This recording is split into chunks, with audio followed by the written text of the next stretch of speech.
നമ്മുടെ സമ്മേളനങ്ങളെക്കുറിച്ച് വ്യാപകമായ ദുഷ്പ്രചരണങ്ങൾ നടന്നുകൊണ്ടിരിക്കുകയാണ്. സമ്മേളനം കഴിയുമ്പോൾ സ്വാഭാവികമായിട്ടും ആ സമ്മേളനത്തിനെതിരായി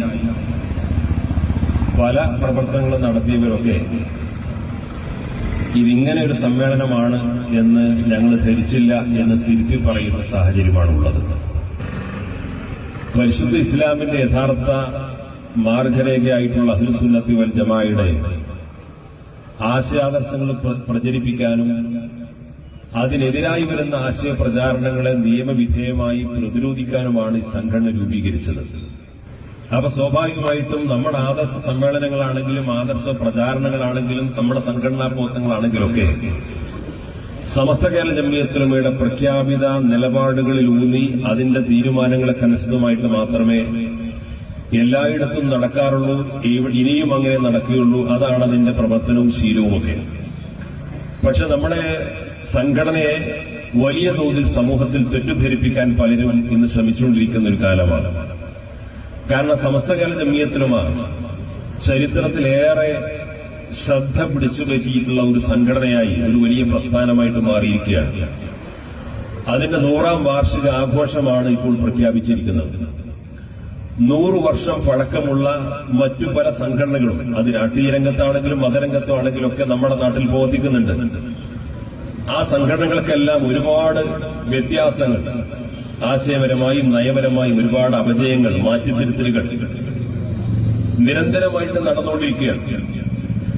അപ്പൊ എല്ലാ സംഘടനകളും അവരുടെ ആശയങ്ങളിലും കാഴ്ചപ്പാടുകളിലും നയങ്ങളിലും തീരുമാനങ്ങളിലൊക്കെ കാലാനുസൃതമായി അവരുടെ നിലനിൽപ്പിന് വേണ്ടി നിരന്തരമായ മാറ്റത്തിരുത്തലുകൾക്ക് വിധേയമായിക്കൊണ്ടിരിക്കുമ്പോൾ സമസ്ത കേരള ജംഇയ്യത്തുൽ ഉലമ 1926 രൂപീകരിച്ച ആശയാദർശങ്ങൾക്ക് അനുസൃതമായി അതേ ആശയത്തിൽ ഊന്നിക്കൊണ്ട് തന്നെ ഈ 100ാം വാർഷിക ആഘോഷം പ്രഖ്യാപിക്കപ്പെട്ട ഈ സമയത്തും വളരെ അഭിമാനപൂർവ്വം അത് ഉയർത്തിപ്പിടിച്ചുകൊണ്ട് മുന്നോട്ട് പോകുന്നു എന്നുള്ളത് ഈ സംഘടനയുടെ മാത്രം ഒരു പ്രത്യേകതയാണ്.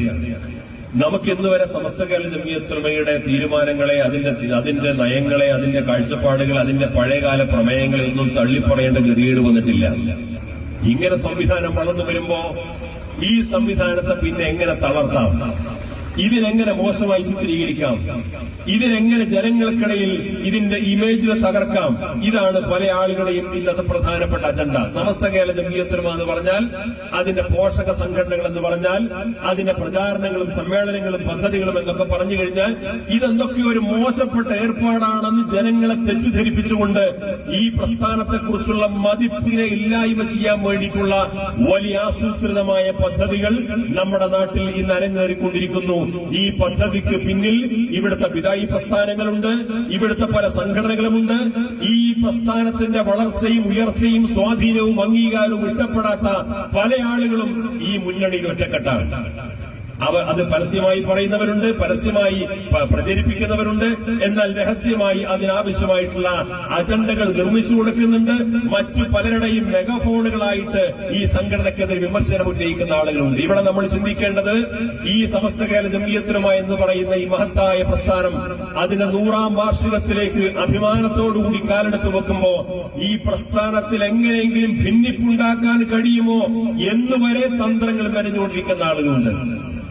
അതിനുവേണ്ടി കള്ളക്കഥകൾ പ്രചരിപ്പിക്കുക, അതിനുവേണ്ടി ഇല്ലാത്ത കെട്ടുകഥകൾ പ്രചരിപ്പിക്കുക, ഇതിന്റെ നേതൃത്വം മോശമായി ചിത്രീകരിക്കുക, ഇല്ലാത്ത കെട്ടുകഥകൾ പറഞ്ഞുകൊണ്ട് രാഷ്ട്രീയമായ അധിക്ഷേപങ്ങൾ ഉന്നയിച്ചുകൊണ്ടൊക്കെ ഈ പ്രസ്ഥാനത്തെ മോശമാക്കാൻ ശ്രമിച്ചുകൊണ്ടിരിക്കുന്നുണ്ട്. ഈ ശ്രമങ്ങളെ നമ്മൾ തിരിച്ചറിയണം. ആരൊക്കെ വിചാരിച്ചാലും ആരൊക്കെ പരിശ്രമിച്ചാലും ഇനിയും ഒരു 1989 സമസ്തയുമായി ബന്ധപ്പെടുത്തി ആവർത്തിക്കാൻ ആരൊക്കെ പണിയെടുക്കുന്നുണ്ടെങ്കിലും ആ ശ്രമം ഒരിക്കലും ഫലം ചെയ്യില്ല എന്ന് തെളിയിച്ചു കൊടുക്കാൻ നമുക്ക് കഴിയണം. കാരണം ഈ പ്രസ്ഥാനത്ത് ഒരർത്ഥത്തിലും നോവിക്കാൻ നമുക്ക് നിന്നുകൊടുക്കാൻ കഴിയില്ല. ഈ പ്രസ്ഥാനത്തിന് ആദർശമുണ്ട്, ഇതിന് നേതൃത്വമുണ്ട്, ആ നേതൃത്വത്തിന്റെ കൂടിയാലോചനകളുണ്ട്, ആ നേതൃത്വത്തിന്റെ ചില തീരുമാനങ്ങളുണ്ട്.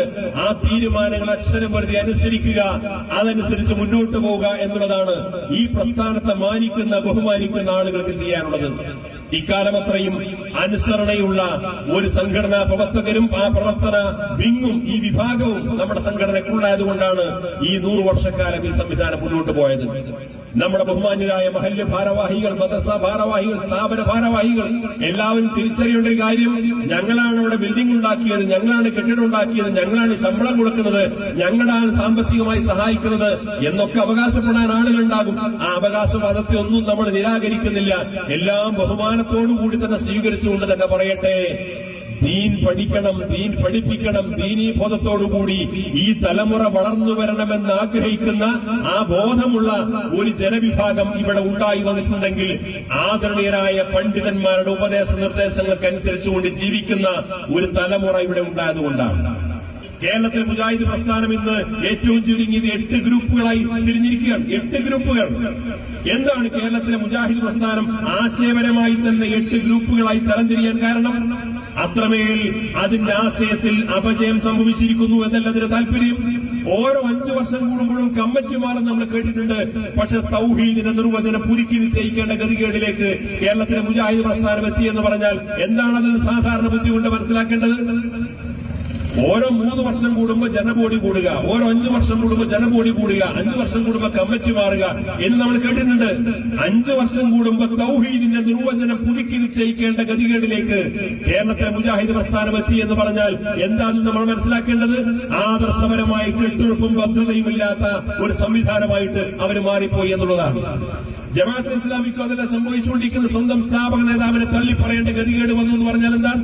ആ സ്ഥാപക നേതാവിനെ ചൂണ്ടിക്കാണിച്ചുകൊണ്ട് ഉയർത്തിപ്പിടിച്ചുകൊണ്ട് ഇദ്ദേഹമാണ് ഞങ്ങളുടെ സ്ഥാപകൻ എന്ന് പരസ്യമായി പറയാൻ പോലും കഴിയാത്ത വിധം വികലമായ ആശയങ്ങളാണ് മൗലാന മൗദൂദി സമൂഹത്തെ പഠിപ്പിച്ചത് എന്ന് ജനം മനസ്സിലാക്കി കഴിഞ്ഞു. ഇനി സ്ഥാപക നേതാവിനെ തള്ളിപ്പറഞ്ഞാലല്ലാതെ ആ പ്രസ്ഥാനത്തിന് നിലനിൽപ്പില്ല എന്ന് അതിന് ഉത്തരവാദപ്പെട്ട ആളുകൾ തന്നെ മനസ്സിലാക്കി കഴിഞ്ഞു.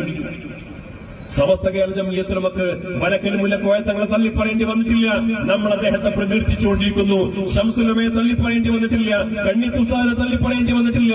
ഈ പ്രസ്ഥാനത്തിന്റെ സ്ഥാപകനായിട്ടുള്ള മലക്കൽ മുല്ലക്കോയത്തങ്ങൾ മുതൽ ഇന്നതിന് നേതൃത്വം കൊടുക്കുന്ന സയ്യിദ് മുഹമ്മദ് ജിഫ്രി മുത്തുക്കോയത്തങ്ങൾ വരെ അതിന് നേതൃപരമ്പരയുള്ള ഓരോരുത്തരെടുത്ത് പരിശോധിച്ച് നോക്കിയാലും 1000 നാമം കൊണ്ട് പ്രകീർത്തിക്കാനേ നമുക്ക് കഴിയൂ. കാരണം ഈ പ്രസ്ഥാനത്തിന് ആദർശഭദ്രതയുണ്ടാക്കി, ഈ പ്രസ്ഥാനത്തിന് അടിത്തറയും കെട്ടുറപ്പുമുണ്ടാക്കി ഈ സമുദായത്തിന് നേതൃത്വം കൊടുക്കാനും ഈ സമുദായത്തെ എല്ലാ അർത്ഥത്തിലും അഭിമാനത്തോടുകൂടി വളർത്തിയെടുക്കാനും സാധിച്ചു എന്നുള്ളതാണ്.